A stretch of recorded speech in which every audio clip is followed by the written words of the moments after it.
სიახლეა პენსიონერებისთვის საპენსიო ასაკის მოქალაქეებს, რომლებმაც პენსიებით უზრუნველყოფილი სესხები 2023 წლამდე აიღეს საპროცენტო განაკვეთის შეუმცირდებათ. დაბალი პროცენტით უკვე სარგებლობდნენ ის პენსიონერები, რომლებმაც სასესხო ხელშეკრულებები 2023 წლის 1 იანვრის შემდეგ გააფორმეს. შესაბამისად, ჩარშან განახლებული პირობები მანამდე გაცემულ სესხებზეც გავრცელდება. ახალი პირობა კი საპენსიო სესხის პროცენტის სპეციალური ფორმულით გამოთვლას გულისხმობს, რომელიც საპროცენტო განაკვეთს დაახლოებით 23-24%-ის ფარგლებში განსაზღვრავს და მანამდე არსებულ საპროცენტო განაკვეთს დაახლოებით 6%-ით ამცირებს. ყველა ტიპის საპენსიო სესხზე საპროცენტო განაკვეთები დღეიდან დაიკლებს. ცვლილება ავტომატურად აისახება პენსიონერების სასესხო ხელშეკრულებებში ისე, რომ მათ არ მოუწევთ კომერციული ბანკის ფილიალებში მისვლა. ამ გადაწყვეტილებას წინ უძღოდა Liberty Banks, მთავრობასა და ეროვნულ ბანკს შორის კონსულტაციები, რომელთა შედეგადაც ბანკმა ჯერ კიდევ თებერვალში დააანონსა, რომ საკუთარი გადაწყვეტილებით საპროცენტო განაკვეთებს შეცვლიდა.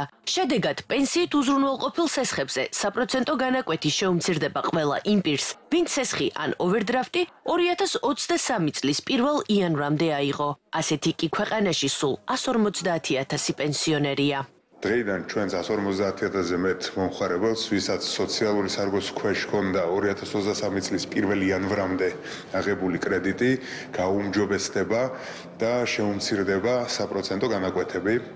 150,000 ადამიანს ავტომატურად ბანკში მოსვლის გარეშე აესახება ეს ცვლილებები თავიანთ გრაფიკებში. სოციალური მომხმარებლებისთვის ეს უკვე მე-6 შემთხვევა არის, მე-6 პრეცედენტია პროცენტის კლების.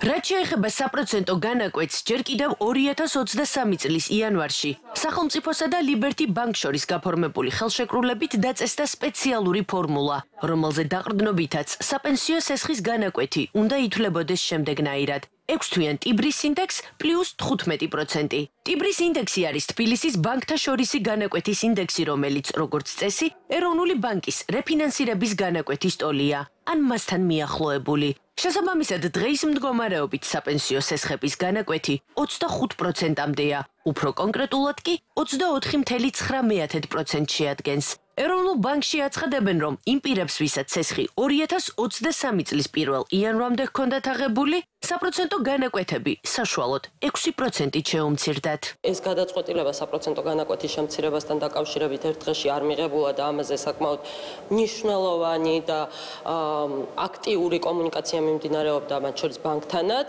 რა ნაწილში ბანკის გადაწყვეტილებით დღეს უკვე ყველა იმ პენსიონერს, ვისაც 2023 წლის 1 იანვრამდე აქვს სესხი აღებული, შეუმცირდებათ საპროცენტო განაკვეთი და მათ საპროცენტო განაკვეთი არ უნდა აღემატებოდეს 25%-ს დღეის მაჩვენებლით. სოციალურ სააგენტოსა და ბანკს შორის გაფორმებული ხელშეკრულებით, რომლის მიხედვითაც სახელმწიფო სუბსიდირებას აკეთებს, ასე ვთქვათ, ამ საპენსიო სესხების 2023 წლის 1 იანვრიდან, განსაზღვრულია, რომ ტიბრის განაკვეთს პლუს 15%-ს არ უნდა აღემატებოდეს სესხის აღების დღეს არსებული საპროცენტო განაკვეთის ჯამური მოცულობა იმ კონკრეტულ სესხზე. 2018 წლიდან საპენსიო სესხებზე საპროცენტო განაკვეთი ეტაპობრივად იკლებდა. თუმცა 2023 წლის 1 იანვრიდან მკვეთრი შემცირება მოხდა, როდესაც ის კონკრეტულ ფორმულას დაექვემდებარა. ეროვნულ ბანკში აცხადებენ, რომ საპენსიო სესხებზე საპროცენტო განაკვეთის კლებით დაახლოებით წელიწადნახევარში სესხის მომსახურებაზე 7-დან 8 მილიონამდე ლარი დაიზოგება.